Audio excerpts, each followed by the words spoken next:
On the show today, we have Rachel Strivelli joining us. She is a psychic, intuitive mentor, and author of Talk to the Trees. She's a former school teacher and garden educator who helps ambitious and sensitive souls stop self-judgment and self-doubt. We don't know anything about self-judgment and self-doubt, do we, here? Rachel, welcome. I'm so happy that you're here. Thank you, Emily. I'm excited to be here with fellow people who also deal with self-judgment and self-doubt. Oh my gosh, is there anybody that doesn't? I mean, probably not. Maybe really little kids. Yeah, good point. Yes, let's hope.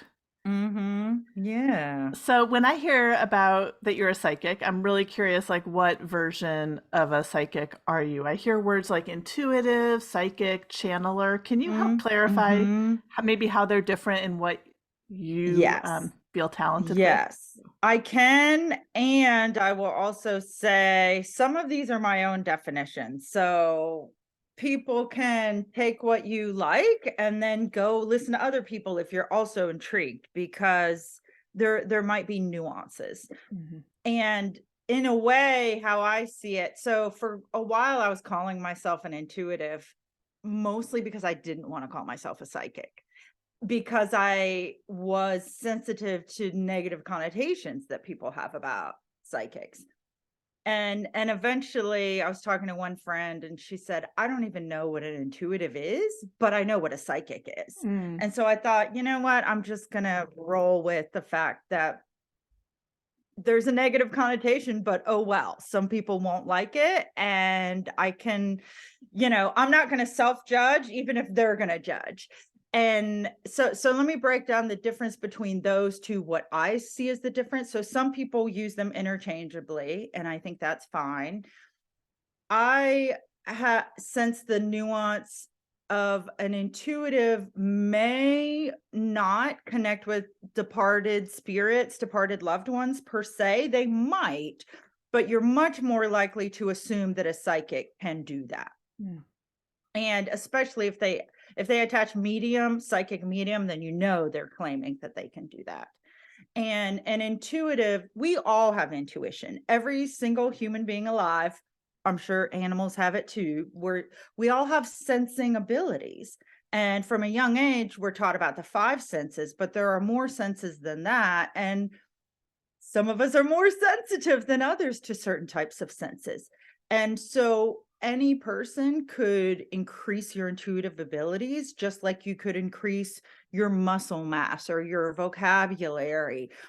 And some of it is as much of like a repetition, let me practice every day. And so for most of my life, I considered myself very intuitive, and I practiced it often, of listening to my intuition, noticing it, paying attention. As a child, I had psychic gifts, but I was a little bit freaked out by them, and so I turned them off. But as a small child, I saw spirits, I had dreams that felt very prophetic.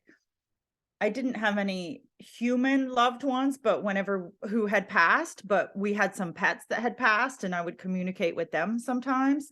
And so to me, those types of things feel more in the psychic realm per se than intuitive. But again, like I used both terms. Channeling is something that I don't know if anyone can do it, but it's possible. So I trained a couple years ago with a woman who is a famous channeler, or well, I don't know if you can really be famous, but I feel like she's famous to me. Sarah Landon, she did a course with Mike Dooley. So I took the course, and I quickly realized in the course I already knew some about channeling. I just wasn't calling it that. And so to some degree, channeling, I define it as when you make yourself receptive to take in information from another being or energy field or thought form. So with Talk to the Trees, I channeled the trees, their words and their wisdom onto paper. And it was a very clear practice of, I would sit down and meditate, or sit down in front of my computer or journal and say, oh, thank you. I'm so honored you have a copy. Yeah, I was just showing Rachel my copy of my book too. Yeah. It's Uh, fantastic. I'll tell you about oh, that when you're thank you. done. Continue your thought. Sorry. Okay. So I would sit down at my computer with my journal and I would get myself in this receptive state and then I would channel the words of the trees. Um in the course that I took with Sarah Landon, she talks about as she developed her gifts of channeling, she noticed that other things in her life, she started being better at them.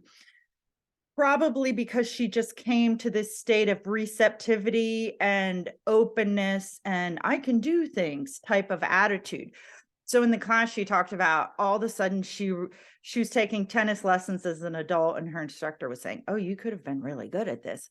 And so she realized, and even in the class they talked a lot about you can have channeling abilities that show up in different ways. So for me it's very easy to channel with writing, and even as a child, I would practice talking to my angels or spirit guides who are around me. I would sit down with a journal and I would write out or say out my question, and I'd be like, give me some wisdom here, because I'm a high schooler, I'm struggling, or I'm in my 20s and I don't know what's going on. Not that I know what's going on per se now, but I definitely was pretty open to asking for help. And so I would sit with my pen and my journal, and to me it feels like a energetic internal space if I lean back and I let the words come into me. And so I would write what my guides would say, and it was always really good and much more calm and wise than what I was coming to the situation with. And many writers or musicians will talk about, and even movie directors, I think too, they'll talk about how these ideas or these songs just come to them. And sometimes it just drops in. People will say intuitive download, or sometimes it flows in. And so I think, especially forms of creative expression, many of us can channel those. And to me, again, it feels like it's being a receptacle to communicating something that's not you, but that comes from another place. You describing this makes me just think about energy and the fact that we are Mm. energetic beings. And isn't it just a practice of kind of learning how to work with energy? Yes, exactly. Hmm. Exactly. And I feel like to be most kind and careful, I should share that uh if you're listening and you think, "Ooh, I want to start channeling," unless you're comfortable channeling anyone and everyone who comes through, which personally I'm not. There's certain people or entities or thought forms I don't need to know what they have to say about things. Then you want to be specific either about who you want to channel or what elements they're bringing in. So I always ask that it's for my highest good and that they're clear and loving and kind beings that I'm interacting with, because I just don't really have any time to deal with what feels like yucky energy to me. 100%. Yeah, thank you. That's really good, important advice. Mm, Yeah. you're welcome. I'm intrigued that you were channeling and journaling at a very young age. Were Mhm. your parents aware of this and supportive, or where did you even Yes. get the know how to journal for one, let alone channel? Right. Hmm. Yes. So I don't know when I started journaling, but my parents were into things of this nature, which is also to me the irony, because I meet people sometimes who say, "Oh, I wish I would have grown up in a household that was more open to my spiritual gifts." And I say the irony was my household was totally fine with it. Nobody batted an eye, but it still felt too much for me to handle some of it. So my clairvoyance, that psychic sight, I turned off as a child. But I very clearly remember going to a channeler when I was 8 or 9 or 10, and I didn't understand what was going on, even though we had talks in my household, and this person was channeling some Irish I don't remember what. All I remember is the person on the stage talked in their regular voice, and then they started talking in some Irish brogue, and I thought, Wow. what is going on? I believe it was a Hay House event. So I saw a couple different people there. We had all types of metaphysical books in my house. We'd go to metaphysical, uh, probably once or twice a year, we'd go to a metaphysical bookstore, and I was a huge reader. So anything and everything that was in the house, I would read. And so I just explored on my own. And I'm sure in one of the books they talked about automatic writing, which is another term Mm. for when you're channeling with pen and paper. And to me, it always just seems so natural and easy. A couple years back, there was a book. What is it called? Is it called Letters to God or something like that? Neil Donald Walsh. Oh, Conversations with God, I think is the name of it. And that book is essentially, the author is writing maybe, oh, I have a question. Let me write to God about and get the answer. And so he's automatic writing the answers to that. Wow. Yeah. So I don't know if this is a debunking a myth, but I think people have various ideas of what a psychic is. And one thing I was Yes. thinking of is I was thinking of questions to ask you was like, maybe she Mm, already knows all the questions I'm going to ask. Does it no. work like that for you?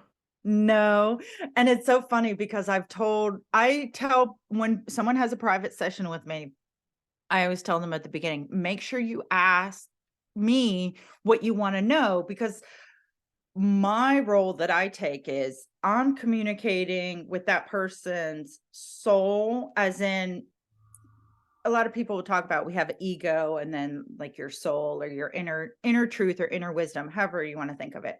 So I feel that I'm getting to the truth of the matter of this is what your soul wants you to know right now. It's not always what your ego wants you to know. And for some people you could think of it as your higher self. Sometimes it's spirit guides, but a lot of times I feel like I'm talking directly to that person's soul. And sometimes the soul is saying, I want you to deal with this trauma from your teenage years, or take a break from this relationship. But that person is here usually for a totally different reason. But there is a connection, because what I typically find is the things that are blocking us are often related to something we don't even know that we're still dealing with on an energetic level. And if you resolve that difference, then you can move forward.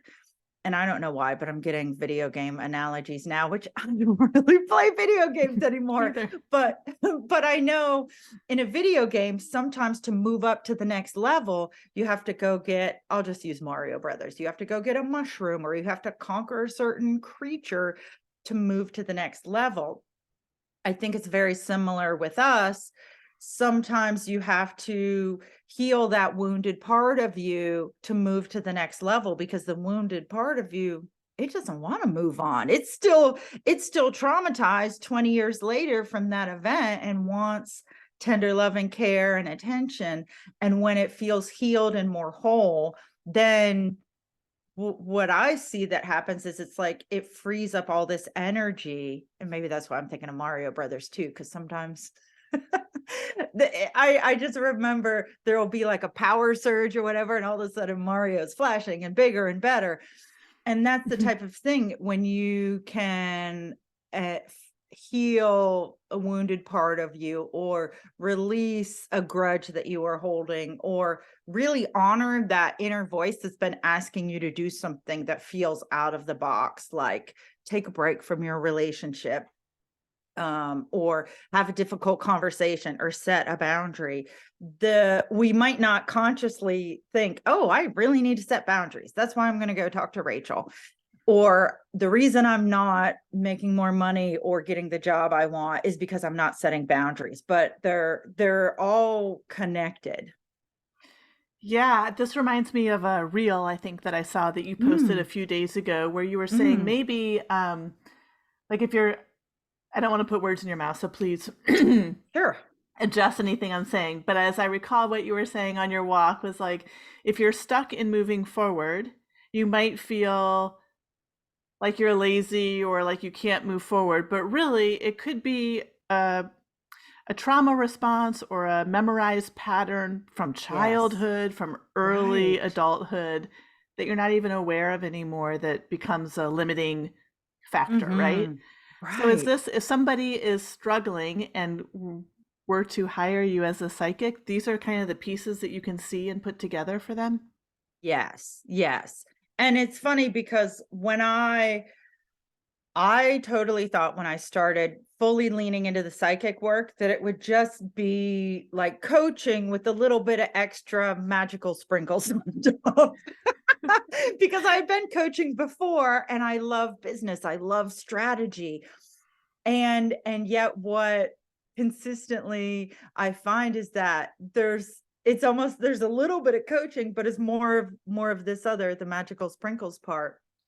And so for some people, simply having the awareness of this is the thing, the that person takes it and runs with it. They know what to do. They can heal it. They're like, "Okay, I'm good. I'm good. You've identified for me this place and I'm happy." For other people, what will often come up is I will have phrases for them to work on or homework essentially of here are some ways you can play around with this energy. And sometimes I don't know if you used the word neural pathways a minute ago, but if you didn't, I was thinking of that. So because it's not only the energy, like we have these physical bodies, and so there's this element of rewiring your neural pathways too. And healing or reflecting on how do I move from the way that I am to the way that I want to be, that's where some of this stuckness comes. But what I find is these I can connect to a funny idea or a out of the box phrase or song, or like I did with us, Mario Brothers. I never talk about Mario Brothers ever. But but oftentimes there's something that feels out of the box that if you let your brain play with it related to this other thing, even as I'm saying it, I can feel it's like your brain is suddenly like, oh, okay. I need to make some new neural pathways. Okay, I'm going to connect this feeling of stuck to Mario Brothers, and it's a game, and maybe this is just a game. And when I play Mario Brothers or whatever other game, do I just give up when I don't meet the level? No, I go explore. I see if there's a magical magician who has a magic mushroom. And so sometimes it's a song lyric where I tell the person, go listen to this song, go watch this movie. This is the symbol that or the idea that you're going to work with and play with.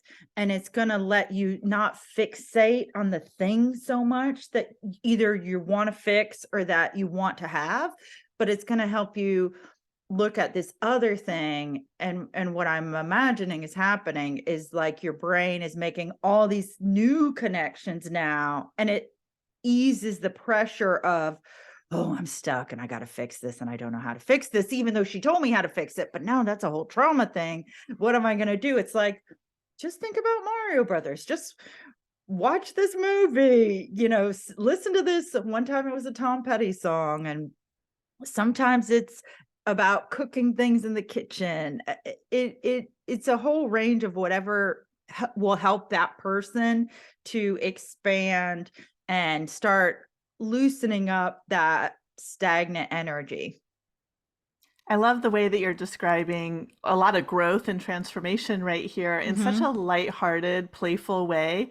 I think we can Mm. take change and growth and transformation too seriously Yes. and make it feel like a chore. And I love Yes. like just your whole body language while you're describing it. It's energized and light and it Yes. feels really good. Oh, thank you. Yeah, and I'm so glad you brought that up because personally, this has been a big area of growth because I'm a very silly person in a lot of ways. And yet I've been in business part-time for almost 10 years. And yet I've also struggled with how will people take me seriously when it's like these are serious things, but I'm not going to approach them seriously most of the time. And for a while I thought I just had to be serious because that's how people were presenting themselves, but it didn't really work for me because I'm more likely to make jokes or just come up with random things to say just to be like the jokester in the room. And so that has been my big area of growth, is making enough room for me to say, okay, I can be good at what I do and really goofy, and it's not unprofessional, and it might not be that serious, and maybe it's helpful too, because yeah, growth can feel, it can feel hard, and Yeah. especially if it's about your livelihood or your love life or emotional relationships with people that have a lot of built up energy and time. It's nicer when we can find a little bit of a release valve and laugh about it. For sure. Yeah, I think that's an interesting correlation that you made, that this is that you felt like you needed to be serious to bring like the magnitude of your work forward, right? Mhm. It's like this is something to be taken seriously, and it's Right. valid, but I love the lightness. Yeah, I appreciate it. Thank you. Um okay, I'm gonna edit this piece out, but I think For I would sure. love to end with your talking to the trees and the nature piece. Okay. You had Sure. mentioned, I forgot to ask you this when we got on first, but you had mentioned doing a little short reading during Oh, this. Are you still up yes. for that? Yes. Does this feel like a good time to move into that? Sure. I love Um, it. okay, Whew. remind. I didn't pick out the chapter beforehand because sometimes I'm like, I want to respond to the energy of the situation. So I Uh-huh. just got a little zing from the chapter Oh, that I wait. opened to. Okay, are you talking about reading this book? Is that When what I you want was, me to do? that would be fabulous, but what I was talking about was a psychic reading. Oh, gotcha, gotcha, gotcha. Sure, sure, sure. That works too. Okay, cool. If you want to read from this, that's great. Um, if you have like, if something came to you that you wanted to do, that's fantastic. But I think maybe we should save that for the end. I'd love to end on the Yeah, nature good piece. idea. Good Yeah? idea. And let Okay. me bookmark, because what if I don't open to it again? I don't want you to have more to cut out. Oh, cute. I just heard your dog. Mhm. Or I think it was your dog. It is. I'm glad we're not recording. Well, we are recording, but Yes, right. Your he's dog come waited through till. on like 3 of my shows. I'm like, "Oh my god." Oh, that's It's funny. okay. Yeah. It was a sweet bark off Yeah. in the distance. So, okay, I'm just getting in my zone for a minute. Okay, and before you go too Mm. deep, are you going to ask me a question to kick it off, or am I supposed to be thinking about an issue, or how are we going to talk about it? I Do thought I would just talk you? about work. Do you want me to tell you what y- I'm thinking about right now? Sure. I was going to ask you about the future of this podcast, like, because it's Ooh, kind of new and like, where does it yeah. hold in my business? So I thought that'd be kind of fun Yeah. for Oh, podcast that listeners, is but really fun. Oh, okay. perfect. Okay, cool. Perfect. And one little tidbit that I'm Hmm. feeling, which it doesn't normally come up, so I think that's a part of it. If we have time enough, it feels like this is a two-part question. Oh, The podcast, but also I feel like there might be a whole, this is for you listeners or the community. This is what the community of listeners needs to hear right now. Do you know what I mean? I'm asking you those two different parts? No, no, no, no. But what I feel like is you can ask about the podcast and that I can receive that information, but I also feel like I'm supposed to share, or not supposed to, it would be helpful to share a message for the community of Cool. listeners that's specifically for them. I Got don't know it. what it is yet, Yeah. but it's here. Okay. All right. I Letting can't me know wait. it's waiting I patiently. can't wait. Yeah, so whenever you're ready, I'm just gonna close my eyes and stuff. Okay, I'm just trying to remember kind of where we were to make the crossover, but I'll Mm-hmm. okay, so this feels like a great time to pivot. Rachel kindly offered to give me a little reading here on air. So you all who are listening get to hear the feedback that she's going to share and just kind of what a session might look like. This will be shorter than what she normally offers, but this is just a little taste of work with a psychic. Thank you. And I'll also share for the listeners, going with this whole taste theme, You may edit some of this out, Emily, but usually there's a few moments of quiet because I need to listen, settle in, and let the information just be received. So if we were dining somewhere, it's one of those situations, there's a plate with a lot of white space and a small yummy taste in the Yes. middle. Sounds perfect. Okay.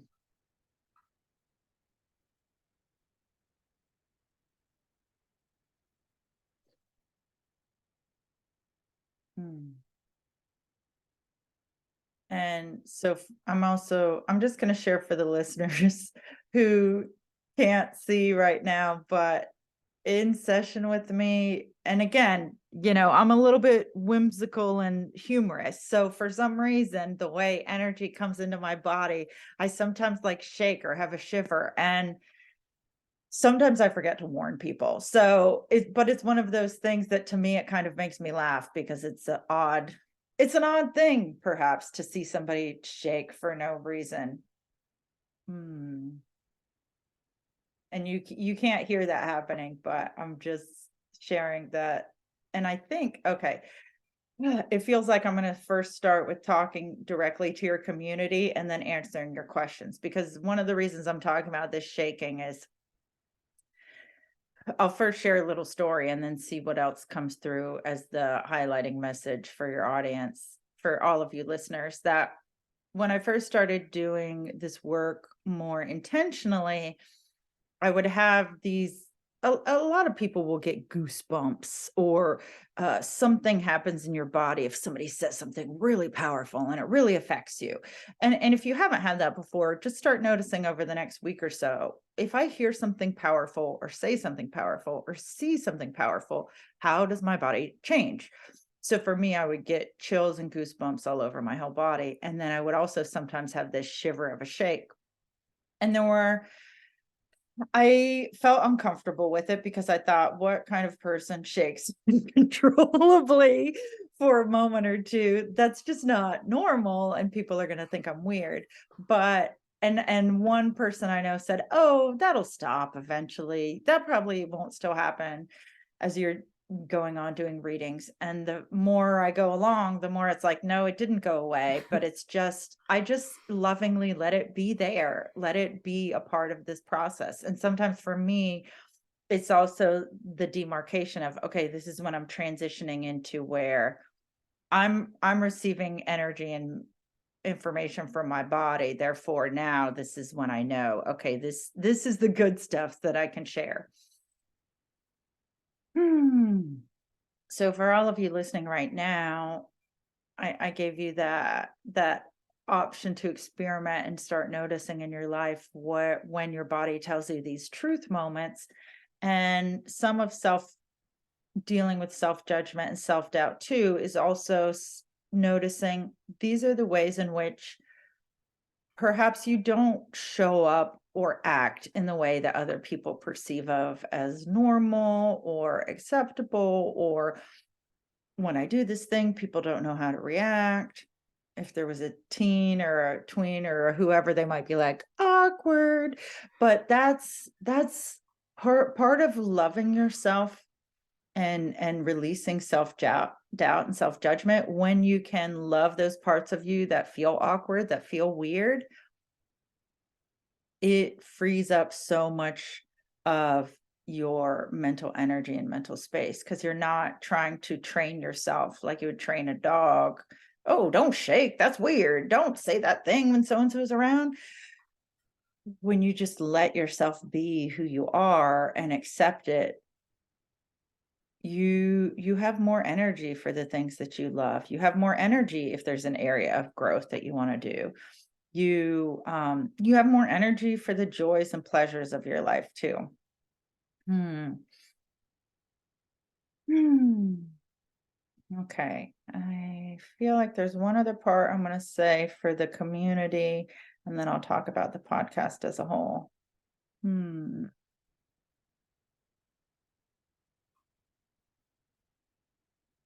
Okay.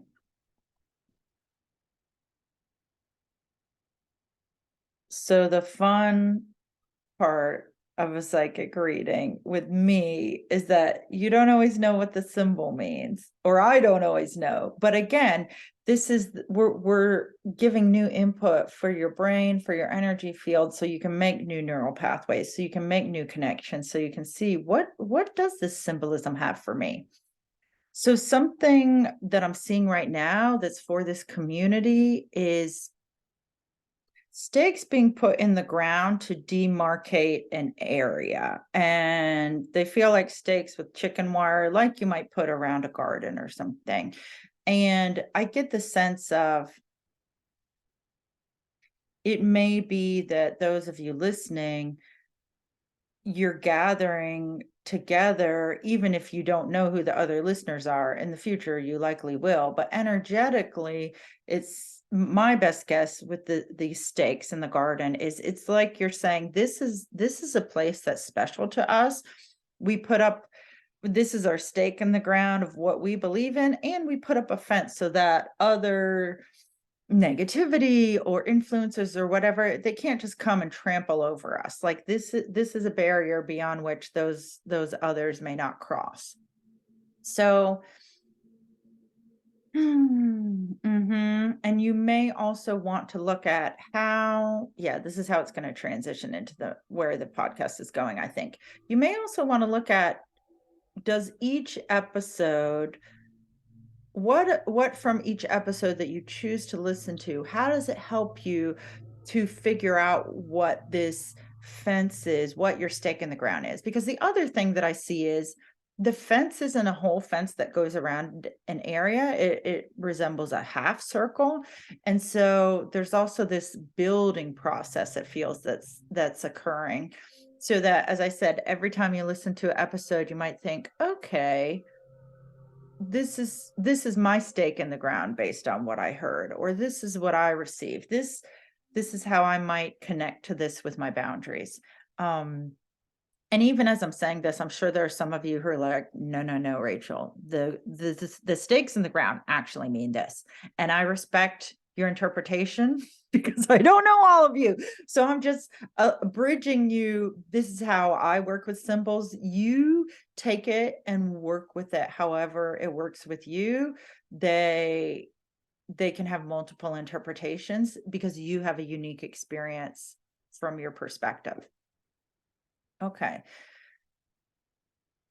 I think right now that's complete for what I have to say for the listeners. Now I'm going to shift to talk about the podcast itself.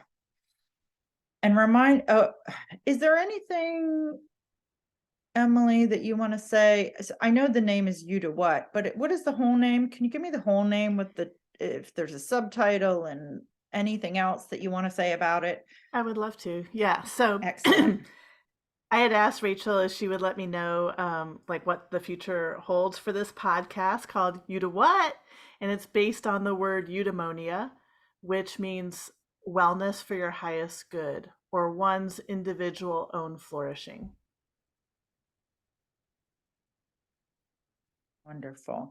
And one other quick question is, I don't know if in an intro or in an outro, are there other phrases that you say or a way that you frame it? Because if there is, that would be good for me to know. I listened to an episode, but it was long ago, so I don't That's remember. okay. That's okay. I talk And a it doesn't lot have to- about agency that we all have in our own wellness. That's a big component. That's why I started this podcast, was so women would realize the incredible agency that we have in our well-being. Excellent.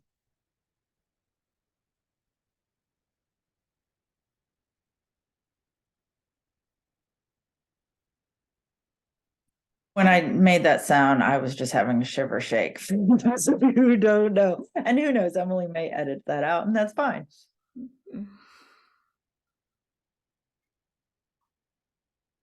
All right, I'm going to share two pieces that are coming through, and then sometimes more comes through after that. So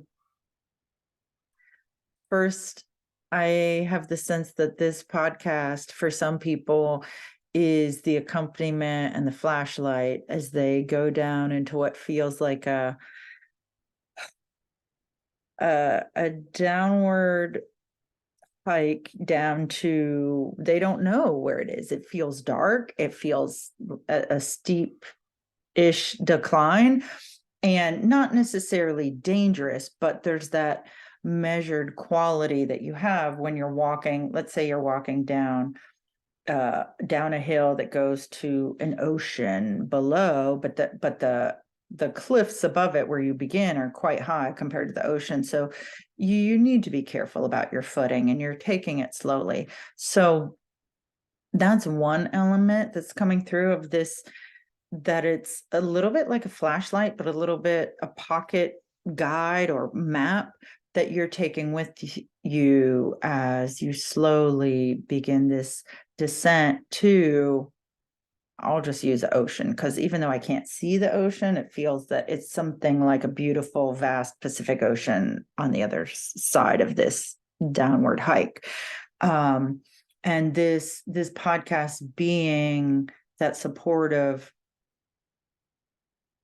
and secure, what is the feeling here? Just, if you're walking down a hill mostly in the dark, you want to have a flashlight so you don't lose your footing. So that feeling of security, I guess, I feel like there's another word besides security, but I can't think of it right now. So that's one of the pieces. The other piece that always pops in my mind whenever I hear you to what feels like an explosion of either confetti or bursts of color coming off of that. So if it was a visual that was flat on paper, there would be rainbow colored diagonal streaks all out from that. Kind of like when somebody draws a megaphone, the voice coming out of the megaphone is those diagonal lines. So there's that feeling around it, but all multicolored diagonal lines of direction. And let's see if there's anything else I can say about that.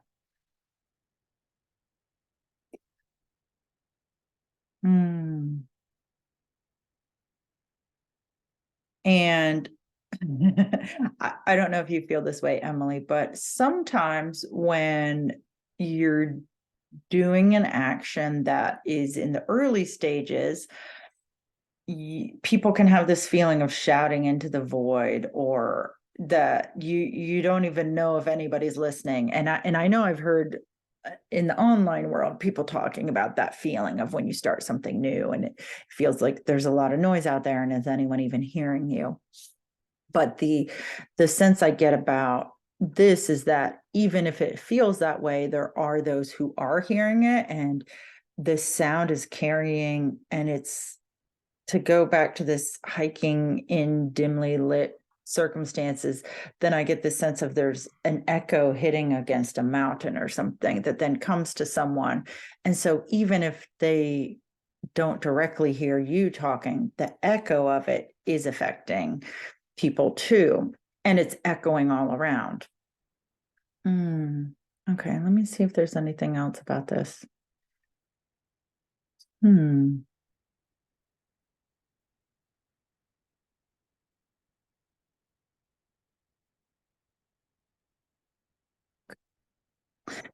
Lastly, there is a call to action, if you will, and this is going to be a bit for you to decide over the next weeks or months what feels appropriate for you. How do you apply this?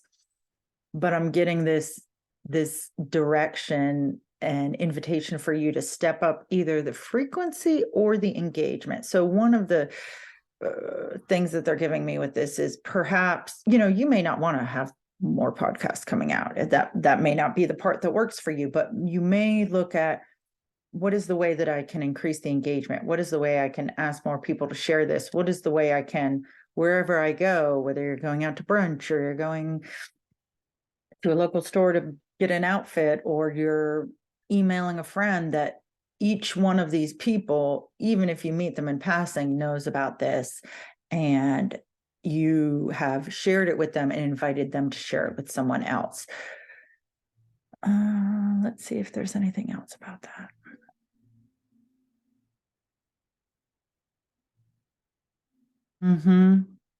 Yes. Okay. And they're also giving this direction of, don't let any self-doubt or self-judgment about, am I shouting into the wilderness and no one's hearing me type take over you. They want you, your spirit guides, to want you keep on shouting into the wilderness, quote unquote, keep on doing this with this sense of faith and vigor and confidence that it is reaching others. It is working with them. Now, if you want, I know there are some podcasts that I listen to where every now and again they'll ask, or not ask, they'll have towards the middle or towards the end, here's what a community member said, and then they'll share that. You may want to explore options like that, because the engagement piece, that is something that's again for you to play with and feel what feels right for you. It's probably going to be a bit of a growing edge. Like you may, and it also may be an experimentation. Oh, maybe you do 4 episodes where you give a shout out to a community member, and then you might think, well, it feels clunky, or I don't know if I want to do this, and then you switch gears, and that's okay. But exploring with what you're doing, that's also, is there anything out? This outward expression and the megaphone thing, somebody with a megaphone is not afraid of being heard in any way. In fact, they want to be heard. And so there is also this intention of remembering that your motivation is to be heard, which also means it would behoove you to explore engaging with other people about this in a way that initially might feel like an obnoxious salesperson. But again, if you do it 3 times and you're like, this is still uncomfortable and I feel like an obnoxious salesperson and I don't want to keep on telling the people changing the oil in my car about this podcast because they really don't care. If you stretch and you find that's not for you, cool, pull back and do something else. But I do get this sense of there's a bit of this uncomfortable growing edge, because it's like you've been called to use a megaphone, so you need to be owning the megaphone. And I'm not saying that you're not owning it. So I hope, it's not coming across as criticism, but it's like, if you give a megaphone to somebody who has a weak voice, it's not going to be that much louder. But it's like, and I'm not saying your voice is weak, but just this idea of using your strong voice, because this is a megaphone. So what does a megaphone do? It projects, it announces all over the place. And so, oh yeah, now I'm getting more goosebumps. Okay, there's a little bit more, I guess. So in terms of frequency, another podcaster that I know, she said, every time you talk to someone, tell them, I have a podcast. Will you please tell 3 of your friends about it? And she was that direct. And I remember when I heard this, I thought, I don't have my podcast yet, but it's coming. I thought, ooh, I don't know if I'm going to want to get that direct with people, but she attributes it to her podcast growing because she's reminding people to share with people. And so exploring the different ways that you engage, because while I assume it will have a life of its own at some point that has this momentum building, now it does feel that you're the one building this momentum. And also with the people that you're engaging with, they can help build the momentum too, but you'll have to ask them to engage to build that momentum. So really helpful. You spoke to several of my own concerns. Oh, Um, good. so this podcast started mid-January. So I'm not even at the Ooh. time of this recording, right? We're like 3 months in. Mm-hmm. And yeah, part of my wondering is like, what's the longevity? Just because it can feel like just talking out into the ethers, and it's a lot of Yes. work. And you directly spoke Yes. to all that, which is remarkable. But the piece of like about like if you hand somebody a megaphone, the point is to amplify your voice and Yes. your message. Um, hit hard. Thank you. Oh, good. You're welcome. Yay. And a personal thing I wanted to share of a couple weeks ago, I listened to some episodes, and then yesterday I was looking and I didn't listen to the full episode yet, but I just thought to myself, wow, the guests you're having, I instantly want to engage with them, Hmm. which does not typically happen for me. And so, oh yeah, I'm getting a little bit more the feelings of trust in your ability of curation, because it is you're curating an experience that gives people a lot to engage with.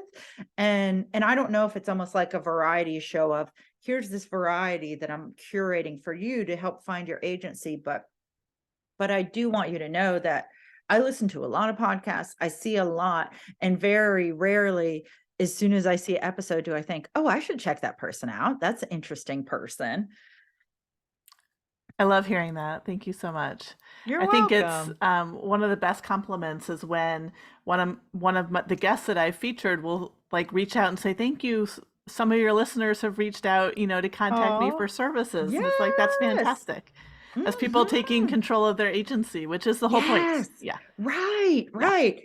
And also, you may, as you're exploring what are the ways that you engage with people in frequency or in level of engagement, the guests may have a way of engaging with people or engaging that they're not already doing that you explore. So I don't know the answer to that, but that's a yet to be determined. Interesting. Cool. Great. Yeah.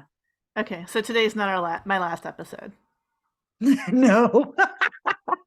I mean, that's I'll keep kind of a going. bummer if it is. No. I mean, I'm happy to be the finale, but I thought this was like, a party that's gonna go on for It years. is, it is, it Good, is, it good. is. Yes. Good. Thank you for that. That's really nice to hear. It's heartwarming. Thank you for sharing your skills live here on air with us. That's awesome. You're welcome. I want to switch gears to this amazing book that you've written. When you first told me, I was like, huh, I don't quite get it. Mhm. I'm somebody who spends a lot of time in nature. It is my therapy. One of the pillars of my coaching is about being in nature and the value that there is there for your nervous system and so many other things with syncing up with seasons. And that brings us a lot of well being. This book, it's called Talk to the Trees, is like incredible. I took a little break to read it a few days ago and I honestly could not put it down. Mhm. I felt so, it just felt so true. Your words in here were so true. I was reading about,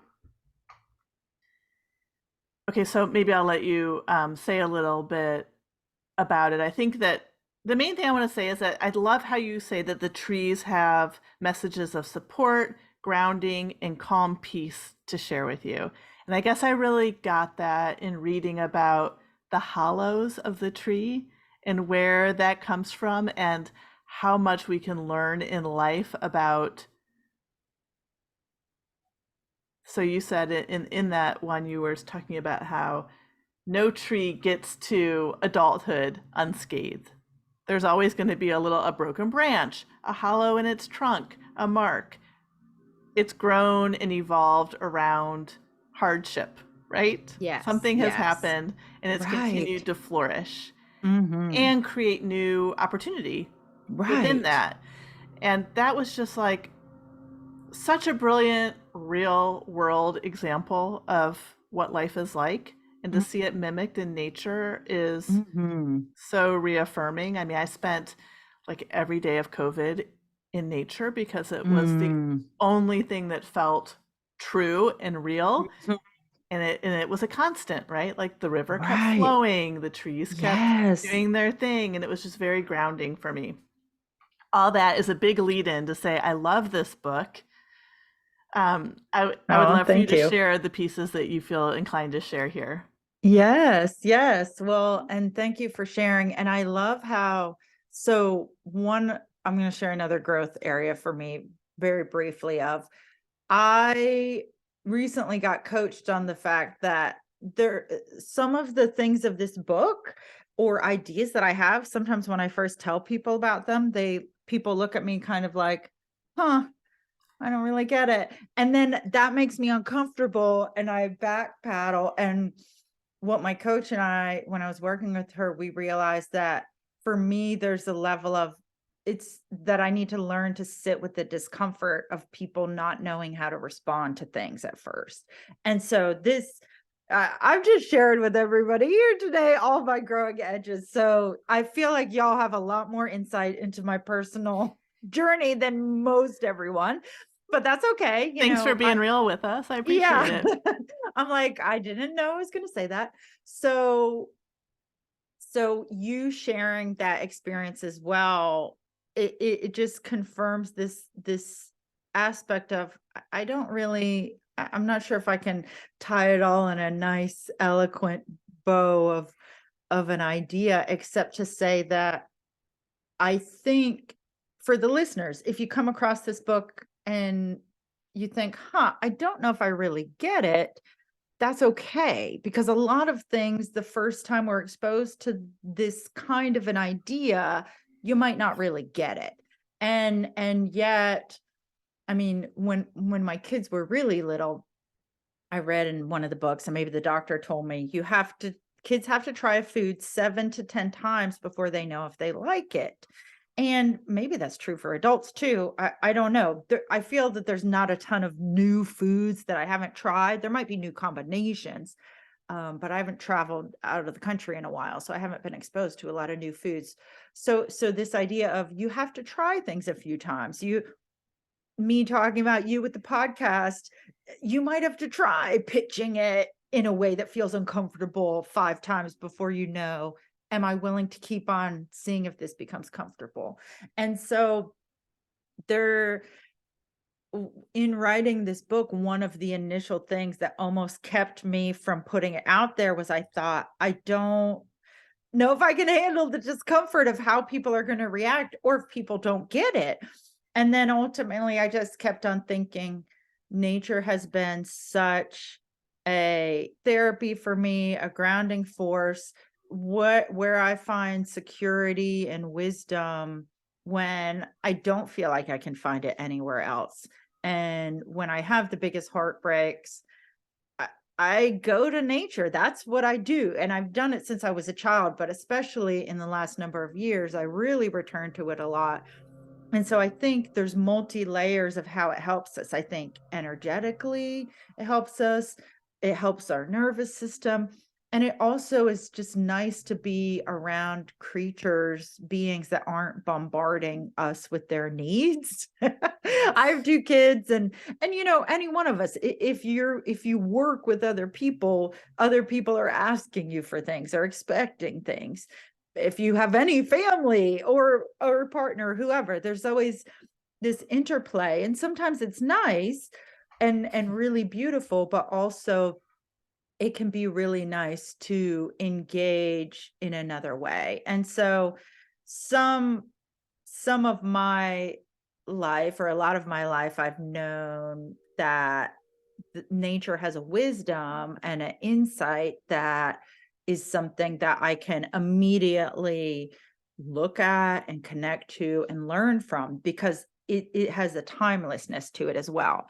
So for the book, I invite people to engage in whatever level of benefit they can get out of it. So one level of benefit is if your life feels stressful and it's go, go, go, you can pick up the book, read a chapter. They're short, 1 to 2 to 3 pages, and bring in that sense of calm of nature. So even if you're not able on your lunch break to go for a hike in the park or have a green salad and listen to bird song, you could still engage with the trees in the book for a minute while your lunch heats up, or while, in between Zoom calls or whatever it is that you do, so that you can have that moment of reset.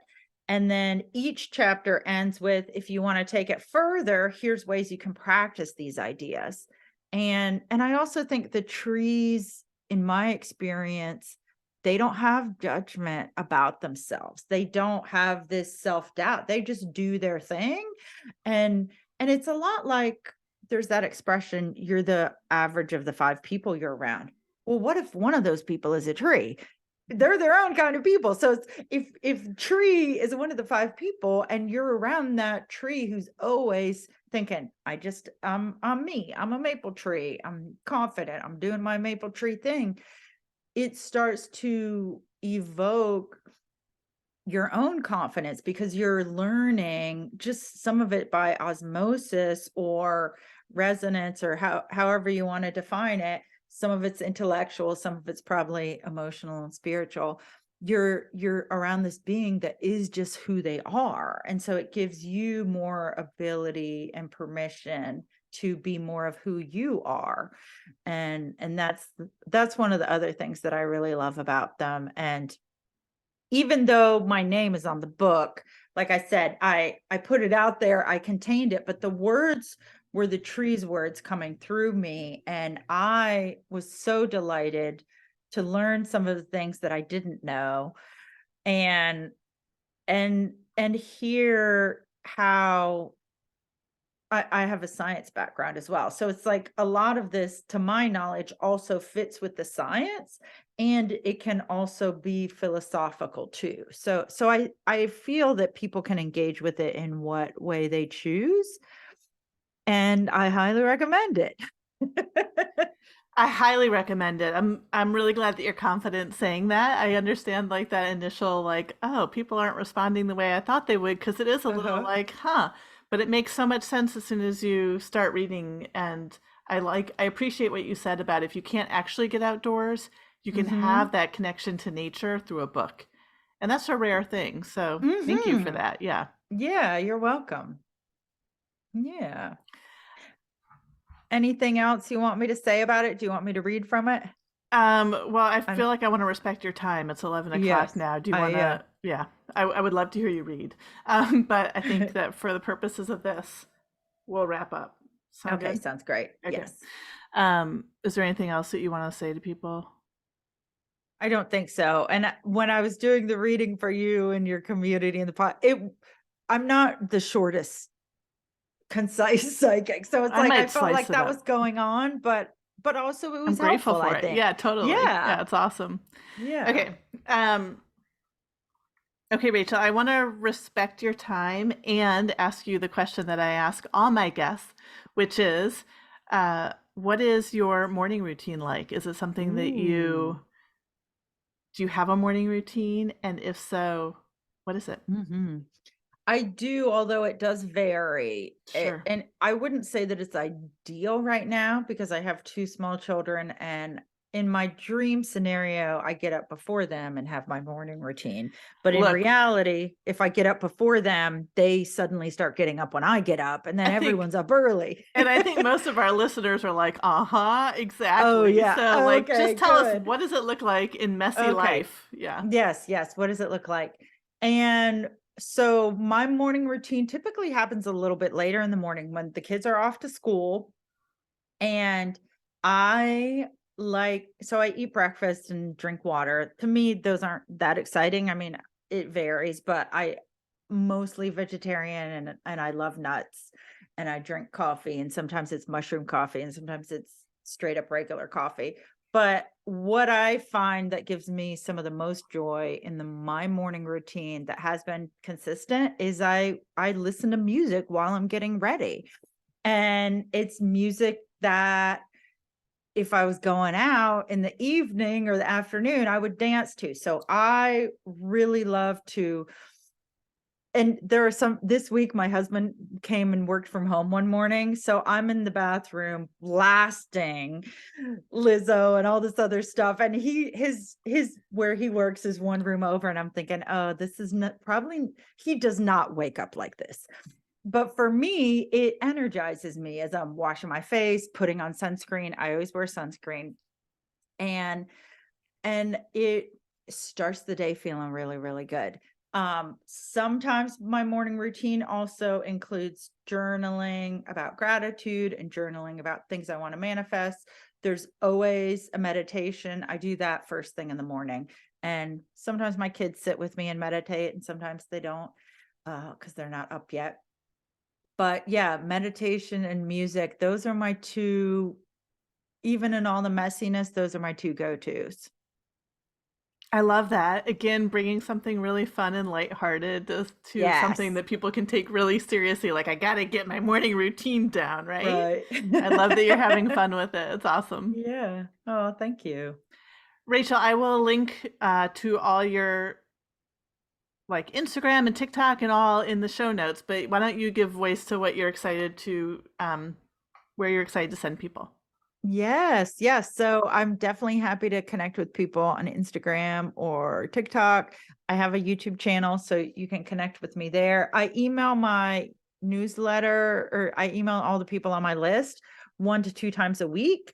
And sometimes it's things like excerpts from the book. Sometimes it's if I'm doing uh, a reading for a group, let's say, and they're always inspirational, motivational type experiences. So if you liked a lot of what you said, that's the easiest way to connect with me in a really deeply personal way, because I get more personal in my email than I do online. Just maybe for me, writing is the medium that I love the most. So I pour my heart out, and there are people who probably know more about me from reading my email than people who are friends with me who've never read my email. And but for me, that's how I share some of my wisdom or things gained or experiences, is through stories and words that I share in my email. So I invite you, and you can sign up for that at rachelstrivelli.com. I almost always have some type of free gift. So right now it's a discover your intuition guide, Oh, but it cool. may change to, it's probably going to be something related to trees coming up soon, of a tree meditation or doodling page. That'll be a surprise. Whenever you go there, you'll find what it is. All the better. We love surprises. And Yes. people can sign up for these sessions with you, right? Don't you offer Yes. single sessions Yes, and then I multiple do. package sessions? Yes, I do. Fantastic. And you work with anybody all over, I believe, because you and I Yes, I connected and it do. was via Zoom. So that was perfect. Exactly. Yeah. Yes. Most people who work with me, we work over Zoom, because there's only so many people in the area where I live who I'm connected to. But Zoom is lovely too, because you get a recording of your session that you can keep and return to. So that's really helpful. So great. Thank you so much for Mhm. taking time and being here and sharing your gifts with us today. It's been so fun. Oh, yes. Thank you, Emily. It has been a delight.